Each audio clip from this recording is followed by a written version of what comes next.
Good morning and welcome to Thursday Thoughts. I'm really excited today because today our girls volleyball team will be playing in the state Final Four and with the potential to play in the championship game today. So it got me excited. I've been thinking about it. I'm going to be there cheering them on. And it also got me to thinking about competition, particularly athletic competition. I think a lot of times we just kind of overlook it or we don't think too much about it.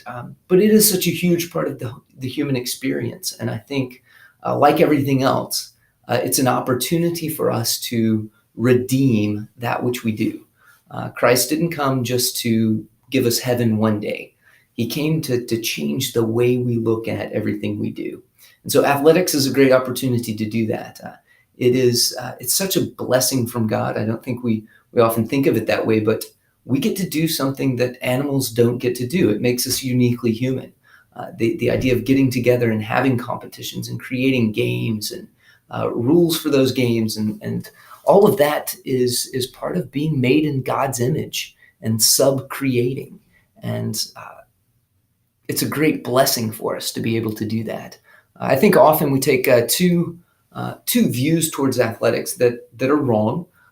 One of them is we say, well, athletics isn't that important. It's not a big deal. It doesn't really matter. It doesn't, it's not like it is something you're going to use for the rest of your life necessarily. And, it can be a distraction and it can be something that is dangerous. And so we say, well, it's not that big a deal. And there's some truth to that, but I think also, like everything else we do, it can be a big deal. And I want to talk about that today. I think the other option we have is sometimes we look at athletics and turn them into an idol. And again, that's a danger that's there as well. Like with all good gifts that we've been given, be it our family or our church or our friends or monetary blessings or the things that God has given us, we can turn those things into an idol. And competition is the same way. So I think those are two of the dangers that are there. So how should a Christian, a redeemed mind, view athletic competition? Well, I think there is one basic guiding principle that helps us kind of understand it. And it's so simple, but I think we don't often think of it this way. It really comes back to the two greatest commandments. And athletic competition is an amazing way to get a little microcosm of life and give us practice in those two great commandments.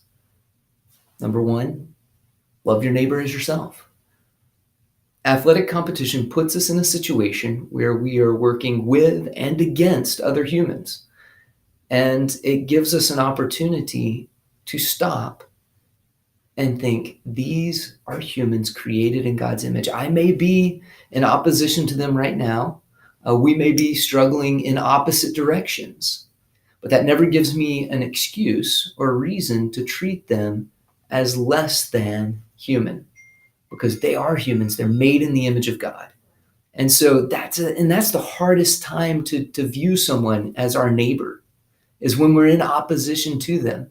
But athletics gives us that opportunity. The moment we stop seeing them as a human and we see them as the other, as the enemy, we realize we've lost the battle, because we've been called to love our neighbor, and they are our neighbor even when we are in opposition, because ultimately our struggle is not against flesh and blood.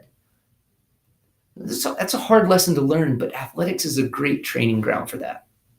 And secondly, we can look to the greatest commandment, to love the Lord our God with all our heart, mind, and soul, all our strength.